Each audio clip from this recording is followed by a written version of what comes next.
감염 질환에 대한 한 의사의 놀라운 통찰. 프랭크 보덴.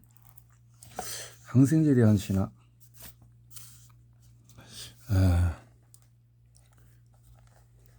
내가 다윈 이라는 도시에 살 무렵에 나는 남쪽으로 출장 가는 경우가 잦았다. 오스트레일리아의 남부의 기후는 열대 지역에 익숙해진 내 몸의 생리에 언제나 충격을 주었다. 심지어 케언스 시조차도 말이다. 나는 멜버른으로 갈 때면 큰 누나 집에 묵곤 했는데 누나는 대학을 졸업한 똑똑한 여성으로 육아의 기재였다. 그리고 누나는 과학과 서양의학을 믿었기 때문에 내 전문적인 의견을 진지하게 받아들였다. 심지어 내 전문 분야가 아닌 영역에서도 그랬다. 하지만 무슨 이유에서인지 몰라도 누나는 항생제 문제에서는 내 말을 듣지 않았다. 앞에서 말했다시피 내가 여러 해에 걸쳐서 바이러스에 감염되었으면 항생제를 복용하지 말고 아스피린을 먹은 다음에 뜨거운 레몬 음료를 마시라고 부드럽게 타일러 왔는데도 말이다. 어느 날 나는 누나 집에 들렀다가 며칠 지나지 않아서 끔찍한 두통에 시달렸고 코가 막혔으며 열이 살짝 났던 적이 있었다.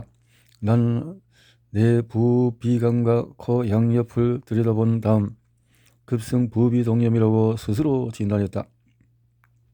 전에는 한 번도 걸려본 적이 없던 병이었다. 그리고 나는 관련 근거를 숙지하고 있는 의료인이었기 때문에 이 증상에 걸렸다가 항생제 처방을 받은 환자는 열의 9이 아무런 차도가 없다는 사실을 알고 있었다. 하지만 다음날 집에 가려면 거의 8시간이나 비행기를 타야 했고 그동안 운이 좋아서 별일 없이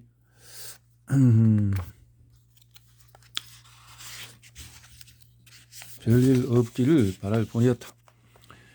그래도 몸이 너무 좋지 않아서 나는 이번 한 번만은 누나에게 위선자라 비난받을 위험을 무릅쓰기로 했다. 나는 누나가 집어진가 항생제를 갖고 있으리라 여기고 물어봤지만 누나는 화를 냈다. 왜 내가 집에 항생제를 갖고 있을 거라 생각하니? 누나가 따져서 말했다. 한 번만 봐줘. 내가 말했다. 목 감기에 걸리면 누나는 항상 의사를 찾아가서 항생제 처방을 받잖아. 그랬다 해도 그 증상을 고치는 동안에 다 복용했겠지 따로 가지고 있을 리가 없잖아. 누나가 대꾸했다. 전곡을 찔렸다. 하지만 그래도 나는 누나에게 약을 보관하는 찬장을 보여달라고 졸랐다. 그러자 누나는 마뜩지 않은 표정으로 부엌의 조리용 열판 위에 있는 찬장을 가리켰다. 오스트리아에서 나이가 좀 있는 사람이라면 1970년대의 한 텔레비전 세제 광고를 기억할 것이다. 레몬으로 가득한 이 광고에서는 미니스커트를 입은 주부가 찬장과 문을 열 때마다 수천 개의 레몬이 쏟아진다. 누나 집의 찬장 문을 열 때도 비슷한 일이 벌어졌다. 다만 이 경우에는 레몬이 아니라 곽에 든 수십 개의 알약이 머리 위를 덮쳐 바닥에 떨어졌지만 말이다. 남아있는 약이 없다고 했잖아. 내가 말했다. 그건 그럴 거야. 누나는 평소답지 않게 남편 탓을 했다. 어쨌든 매형의 것인지 어쩐지 알 수 없는 약들을 집어들어다 보니 성분이 꽤 놀라웠다. 병원 약국에 있음직한 온갖 다양한 항생제가 구비되어 있었기 때문이었다. 그 중에서 몇몇은 시중에 나온 지 얼마 안 되어서 나조차도 한 번도 처방한 적이 없는 약들이었다. 이런 세상에 나는 속으로 이렇게 중얼대며 무릎을 꿇고 의사의 처방이 있어야만 얻을 수 있는 이 약들을 이리저리 살피느라 바빴다. 하지만 항생제의 힘을 맹목적으로 믿는 사람은 우리 누나뿐만이 아니다. 내 아들과 딸도 내가 항생제를 먹지 말라고 하면 몰래 다른 의사의 의견을 들으러 간다. 이런 경우에 감염병 전공이 아닌 동료 의사 몇몇은 몹시 희박한 근거에 의해서 항생제를 처방한다. 설사 항생제를 처방할 그럴듯한 이유가 있다고 해도 적절하지 못한 약을 고르거나 잘못된 양을 처방하거나 너무 오랜 기간 복용을 계속하게 한다. 이렇듯이 지역 공동체나 병원에서 항생제를 부적절하게 사용하는 것은 국제 공정보건 분야에서 중대한 문제다. 항생제 저항성은 이론이 아니라 실제로 대두되고 있다. 그동안 보건 서비스 분야에서 인가받은 단체들은 조금 거칠게 말해서 항생제 관리 프로그램을 시작을 했고, 그래서 이 주제는 감염병을 전문적으로 다루는 의사들 모두의 관심이었다. 이 의사들 상당수는 여전히 21세기 초에 머물러 있기 때문에 우리는 오즈버그라는 전문 온라인 채팅 그룹을 통해서 이메일로 교신하며 정보를 나눈다. 가끔씩 구성원들이 오스트레일리아 감염병 관련 종사들에게 질문을 하나 게재하면 여기에 대한 응답이 몇 가지 올라온다. 최근에 나온 주제는 이례적으로 많은 답글을 이끌어내기도 했다. 바로 일반인이 가진 항생제에 대한 오해들을 하나씩 논의해보자는 글이었다. 몇몇 답변은 전문가들만이 관심이 있을 법한 내용이었지만 상당수는 일반 대중뿐만 아니라 많은 의사들도 항생제에 대해 전반적인 이해도가 떨어진다는 사실을 보여주었다.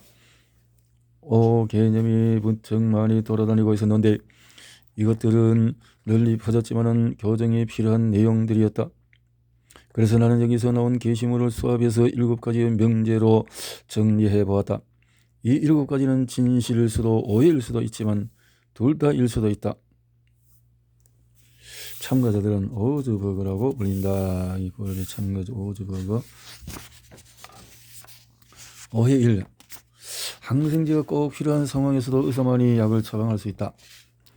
몇몇 흔한 감염병은 세균에 의해서 옮겨진다는 사실이 너무나도 명확하기 때문에 논리적으로 항생제에 의해서 치료를 받아야 한다. 급성기관지염이 그 좋은 사례다. 의사들이 이 병에 대한 진단을 내릴 근거도 확실하다. 이 병에 걸린 환자들은 끙끙 앓으면서 기침을 하다가 초록색 가래를 뱉는다. 그리고 항생제를 처방하고 일주일이 지난 뒤에 환자들을 만나는 약을 먹은 지 얼마 안 되어 증상이 호전되었다고 얘기한다. 나는 이야기를 내 환자, 친족, 친구 그리고 다른 의사들로부터 수없이 들어왔기 때문에 이런 집단적인 임상 경험을 무시하기는 힘들다. 하지만 급성기관지염을 걸리고 다른 질환에 대해서는 이상이 없는 환자들을 대상으로 무작위 임상 시험을 조심스럽게 실시하면 항생제를 복용시켰을 때 복용하지 않은 환자들에 비해 아주 사소한 차도만 보일 뿐이다. 급성기관지염은 대개 2주 정도 지속되지만 기침 증상은 몇 달이 갈 수도 있다. 기관지염 말고 다른 증상이 없는데 항생제를 복용한 사람은 기침하는 기간이 하루 정도 줄었지만 이 정도는 그렇게 대단한 결과가 아니었다. 반면에 항생제를 복용한 환자들은 사소한 것부터 꽤 심각한 것까지 부작용을 겪었다. 많은 의사들은 항생제를 처방할 때 지나치다 싶을 정도로 주의를 기울이곤 하지만 그 밖에도 의사들은 기관지염과 더 큰 기관에 나타나는 염증, 폐렴 그리고 꼭 항생제를 써야 하는 작은 폐포의 더욱 심각한 감염을 서로 구별할 줄 알아야 한다. 그뿐만 아니라 어린이에게서 나타나는 부비동염과 인후염, 중염에 항생제를 투여할 때의 이득과 손실에 대해서도 잘 따져야 한다. 선진국에서 실시한 연구 결과에 따르면 항생제의 약 50%는 부적절하게 처방된다고 한다. 몇몇은 단순히 임상 경험이 부족하거나 무지 때문일 수도 있지만 일부는 내가 감히 말하자면 처방받은 사람의 게으름 때문이다. 의사와 환자 사이의 상호작용이 복잡한 이유로 과한 처방이 일어나기도 한다. 대부분의 의사들은 환자들을 기쁘게 해주고 가능하면 갈등을 피하고자 한다. 많은 사람들이 알고 있고 내 경험에 의해서도 마찬가지인데 항생제는 환자들의 증세를 더 빨리 호전시킨다. 그렇기 때문에 의사 입장에서는 가끔 어떤 바이러스성 질병을 왜 치료할 수 없는지를 환자에게 설명한다거나 세균성 증상이라도 해도 환자들을 둘러보내기보다는 그저 항생제 처방을 써주는 것이 더 간단할 수도 있다. 더구나 의사들은 어떤 증상에 대해서 진단을 제대로 내리지 못하는 일을 싫어한다. 그래서 상당수는 처방을 약하게 하기보다는 차라리 과한 처방을 내려 그 결과를 감당하는 편이 낫다고 본다. 이런 경우에 어떤 환자가 항생제가 필요하고 어떤 환자가 그렇지 않은지 구별하는 게 중요한 기술이다. 나는 기본적으로 되도록 항생제를 처방하지 않으려는 편이지만 가끔 피곤하거나 몹시 바쁠 때에 그리고 항생제를 달라고 떼쓰는 환자들을 만날 때는 그런 신조가 흔들리기도 한다. 제대로 된 근거에 따라서 처방을 내려야 한다는 대원칙을 생각하면 가끔 항생제를 부적절하게 처방하는 정도는 비교적 가벼운 죄악이겠지만 그럼에도 잘못이기는 하다. 한편 지난 10년 동안 선진국의 보건 시스템에서는 대부분 항생제 남용을 조금씩 줄이는 데 성공하였지만 몇몇 증상에 대해서는 항생제가 실제로 필요하기 때문에 항생제를 완전히 없애는 것은 손실이 크다. 한 번은 외과 의사 아버지를 둔 내 동료 한 명이 심한 인후염에 걸려서 본인이 의사인데도 자기의 조치를 찾아갔다.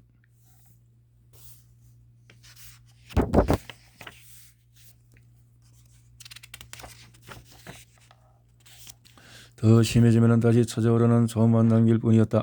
그리고 이틀이 지나 동료의 인후염은 목에서 커다란 세균성 농양으로 번졌고 당장 입원해서 응급 배은흥 수술을 해야 했다.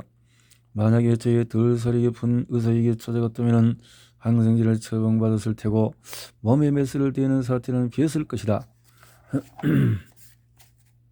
오해 2. 항생제는 무척 안전하기 때문에 꼭 필요하지 않더라도 만약을 대비해서 조금은 복용해도 아무 문제가 없다. 이 믿음은 의사가 여러분의 증상에 비해서 약한 처방을 하는 것보다 차라리 안전을 기해 강한 처방을 하더라도 여러분에게 해가 될 것은 없다는 원리에 근거한다. 하지만 내가 그동안 의사생활을 하면서 두루 살펴본 결과 한 가지 말해주고 싶은 게 있다면 약은 위험하다는 사실이다. 만약에 어떤 약의 부작용이 하나도 없다면 그 약은 사람들이 종종 처방받는 약이 아니다. 실제로 부작용이 전혀 없는 약은 치료작용을 하지 못할 것이다. 질병과 비슷한 증상을 일으키는 물질을 소량 사용해서 병을 치료하는 동종요법에서 약한 약품은 효과가 적다. 의사들은 매번 어떤 약에 대해서 환자들을 낫게 해줄 가능성과 그 약이 환자에게 해를 끼칠 가능성 사이의 균형을 잡아 처방을 결정한다. 이런 관점에서 봤을 때 좋은 소식이 있다면 항생제가 모든 약품 가운데서도 그래도 가장 안전한 축에 든다는 점이다. 개인에게 처방하는 약품의 독성은 치료지수를 계산해서 측정할 수 있다. 치료지수란 이렇게 신장 기능이 망가지고 있다. 겐타마이신이나 반코마신 같은 항생제를 전문가의 감독 없이 복용했다는 몸의 균형이 무너지거나 신장 기능이 망가지기 쉽다. 하지만 약은 용량에 상관없이 부작용을 나타내는 측면도 있다. 특정 약에 대해서 환자들 가운데 일부가 부작용을 경험할 것이라 추정할 수 있지만 정확하게 어떤 개인이 부작용을 겪을지 예측하기는 거의 불가능하다. 메스꺼움, 구토, 어딘지 거부감 느낌, 세균성 질염 등은 항생제의 흔한 부작용이며 거의 중요하게 여겨지지도 않는다. 나는 지난 30년 동안 내가 알고 있는 항생제를 환자들에게 처방하면서 무척 많은 부작용을 일으켰을 것이다.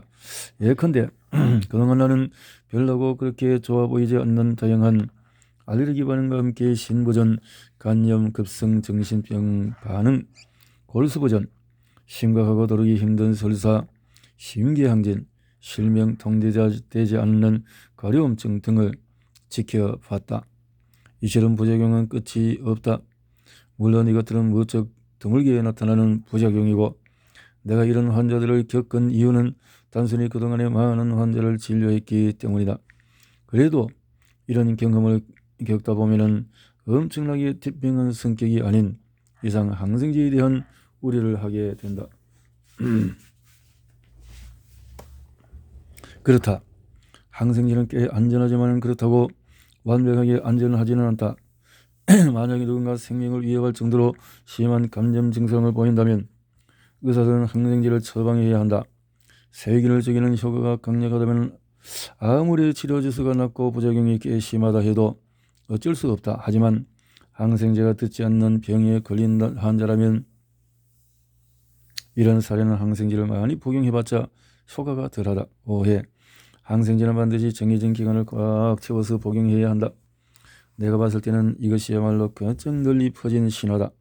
이 믿음은 1950, 60년 사이에 훈련을 받은 베이비붐 세대의 의사들이 환자들에게 전파했던 게 분명하다. 그 이후로 이 믿음은 당대 사람들 전부에게 퍼졌다. 그렇다고 이것이 근거가 아주 없지는 않다. 몇몇 증상들은 제대로 합병증을 줄이며 치료되기 위해 꽤 장기간 항생제를 복용해야 한다.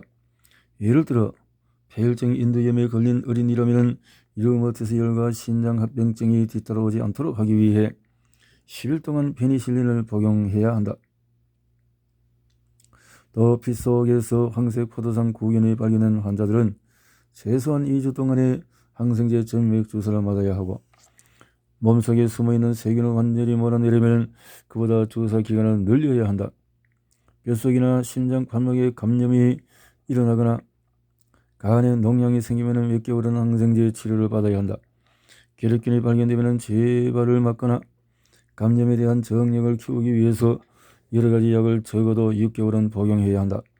인공관절을 통해서 감염이 일어났지만 환자 본인의 몸이 약하거나 노쇠해 제거 수술을 할 수 없다면 평생 항생제 치료를 받아야 한다.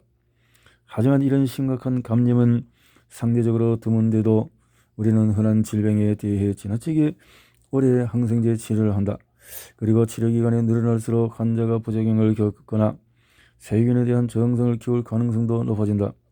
예를 들어 방광에 세균이 감염이 돼서 방광염이 나타났다면 그저 5에서 7일 약을 복용하지 않아도 3일 동안 항생제를 복용하면 확실히 치료된다. 비록 복용기간이 짧으면 감염이 재발할 위험성이 살짝 높아지지만 말이다. 그리고 단순한 피부 감염이라면 대부분 며칠만 항생제를 먹으면 완치된다. 집중 치료실에서 입원한 폐렴 환자라면 원래 10에서 15일 동안 항생제를 복용해야 하지만 대부분의 세균은 7에서 8일 정도의 복용 기간으로 충분하다. 유행성 소망위염 같은 무서운 감염성 질환이라도 의사들 대부분의 생각과는 달리 페니실린을 3일 복용하는 것만으로 안전하게 치료할 수 있다. 물론 대부분의 환자들은 적어도 일주일은 치료받아야 하지만 말이다. 이제 사실과 오해에 대해서 정리해보자. 상당수의 사례에서 여러분은 처방받은 항생제를 끝까지 다 복용해야 한다. 하지만 오해 1과 2에서 살폈다시피 애초에 제대로 된 처방이어야 한다. 바이러스에 감염되었다는 처방받은 항생제를 10일 동안 강박적으로 복용해봤자 아무런 의미가 없다. 게다가 오늘날에는 환자들이 항생제를 요구한다거나 때로는 전혀 감염증이 아닌데도 몇 달이나 몇 년에 걸쳐서 항생제를 복용하는 경우가 있어 우려를 더한다. 예컨대 후기 라인병 증후군 환자들이 그렇다.